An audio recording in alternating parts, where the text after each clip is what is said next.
Breaking news from over a century ago that still sends shivers down our spines. May 31st, 1889. The day a man-made disaster of unimaginable scale struck Johnstown, Pennsylvania. For days, heavy rain had battered the region, relentlessly swelling the waters of Lake Conemaugh. High above the bustling industrial town, the South Fork Dam, poorly maintained and under immense pressure, was reaching its breaking point. Warnings were sent, but many were tragically dismissed as false alarms.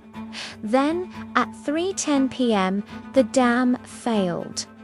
A colossal wave, reportedly 60 feet high and moving at 40 miles per hour, thundered down the valley. It obliterated everything in its path, carrying debris, houses, and people with it. The floodwaters slammed into Johnstown, wiping out a third of the city in just 10 minutes. More than 2,200 lives were lost in one of the deadliest disasters in American history. It was a harrowing lesson in infrastructure and responsibility that echoes to this day. Thanks for watching.